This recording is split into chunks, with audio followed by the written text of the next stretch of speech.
शुभ सकाळ. मी दीपक पळसुले. सकाळचे 6 वाजता ग्रामदेवता या विशेष कार्यक्रमामध्ये आपल्या सगळ्यांचं स्वागत.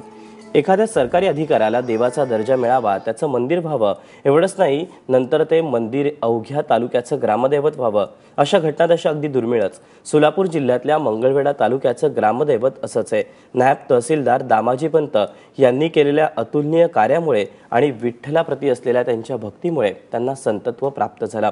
आपल्या ग्रामदेवतांच्या मालिकेत आज जाऊयात मंगळवेढ्याला आणि जाणून घेऊयात दामाजी पंतांच्या कार्याचं महत्त्व.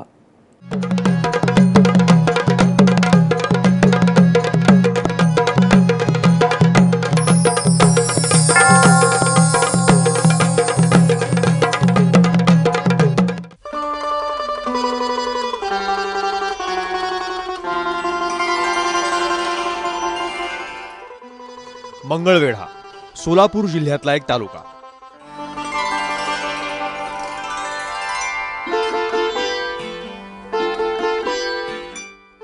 ज्वारीचं कोठार ही या तालुक्याची पूर्वीपासूनची ओळख. या मंगळवेढ्याचं ग्रामदैवत म्हणजे दामाजी पंत. दामाजी पंतांची नगरी अशीच मंगळवेढा तालुक्याची ओळख आहे. वयाच्या 40व्या वर्षी पंढरपूरच्या पांडुरंगाचं दर्शन घेण्याचा योग दामाजींना प्रथम आला. पंढरपूरचा दिव्य सोहळा पाहून ते वारकरी पंथाचे अनुयायी झाले. पांडुरंगाचे निस्सीम भक्त म्हणून धार्मिक गोष्टींकडे विशेष लक्ष देऊ लागले. गीतेच्या पठणाबरोबरच ज्ञानेश्वरीचं वाचनही ते आवडीनं करू लागले. हुशार संत प्रवृत्तीचा अधिकारी म्हणून दामाजी पंतांची ख्याती झाली. दामाजी पंत लोकसेवक असले तरीही विठ्ठलाचे निस्सीम भक्त बनले. त्यांनी केलेल्या लोकोद्धाराच्या कामांमुळे त्यांना संतत्व प्राप्त झालं आणि आज मंगळवेढा नगरीत एका भव्य मंदिरात दामाजीची पूजा होते.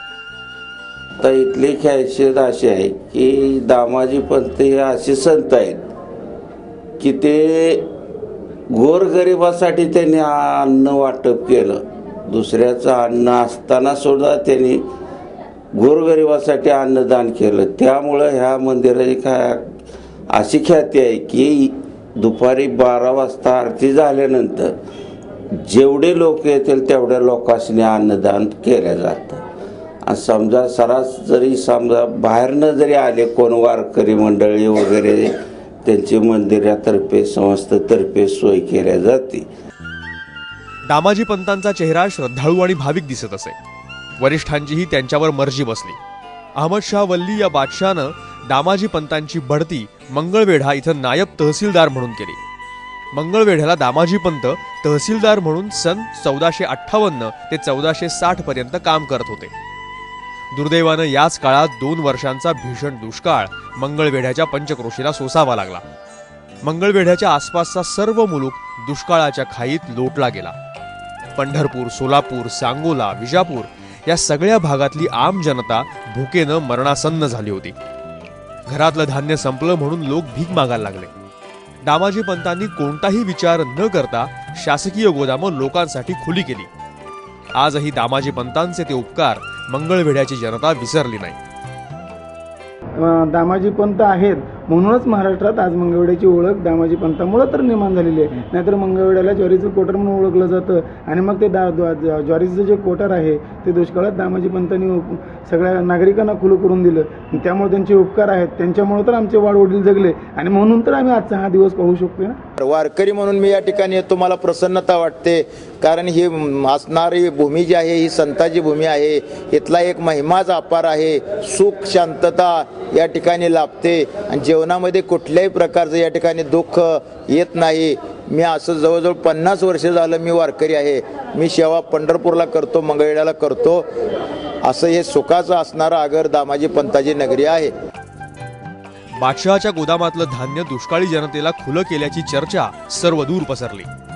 मंगळवेढ्याला गेल्यास पोटभर खायला मिळतं ही बातमी वणव्यासारखी पसरली. एक वेळचं जेवण मिळावं म्हणून 12-12 मैल चालत लोक मंगळवेढ्याला यायला लागले. अक्षरशः 100-200च्या जमावानं ते यायला लागले. दामाजींच्या दातृत्वाची खबर बादशाह हुमायून शहा याला मिळाली. त्यांनी दामाजी पंतांना बेड्या ठोकून आणण्याचं फरमान सोडलं. हाच विठ्ठल महिमेचा आणि विठ्ठलाच्या भक्तीचा कसोटीचा काळ होता. असं म्हणून विठू महारानं म्हणजेच पांडुरंगानं कमरेची थैली काढून बादशहाच्या दरबारात उघडली तेव्हा त्यातून मोहरांचा प्रचंड ढीग पडला. पांडुरंगानं पैशाचा भरणा केल्याची पावती मागितली आणि पावती मिळताच पांडुरंग दरबारातून अदृश्य झाले. तिकडे बादशहाचे लोक दामाजी पंतांना घेऊन दरबारात हजर झाले. मग पांडुरंगानं पाठवलेला नजराणा पाहून खुश झालेल्या बादशहानं सत्कार करून दामाजींना सन्मानपूर्वक परत मंगळवेढ्याला पाठवलं. हा आहे विठ्ठल भक्तीचा महिमा. पांडुरंग ज्यांच्यासाठी समोर येतोय त्यांची भक्ती काय असेल ती भक्ती आपण शब्दात वर्णन करू शकत नाही. आपल्याला भक्ती म्हटलं की टाळ पखवाज घेऊन भजन करणं, कीर्तन करणं याला आपण भक्ती म्हणतो. देवाच्या समोर बसणं, देवाला अभिषेक घालणं याला आपण भक्ती म्हणतो. पण दामाजी पंतांनी भक्ती आपल्या समोर मांडली ती सामान्यामध्ये सुद्धा तुम्ही परमात्मा पहा, तोच पांडुरंग.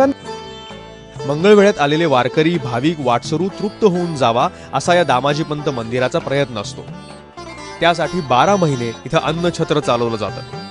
भाविकांच्या जेवणाची आणि मुक्कामाची सोय या मंदिरात आहे.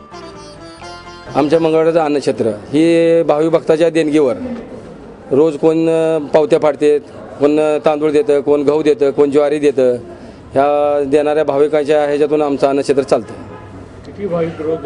रोज आमचे कमीत कमी 150 ते 200 रोज सध्या जेवतात. आणि आषाढी आणि कार्तिक वारीला हजारो लोक येतात. त्यांना पूर्ण चांगलं आणि मिष्टान्न जेवण देतो. त्यांना रोज भात, आमच्या मंगळवेढ्याच्या शिवारातली ज्वारीची भाकरी, रोज बदलून भाजी असते.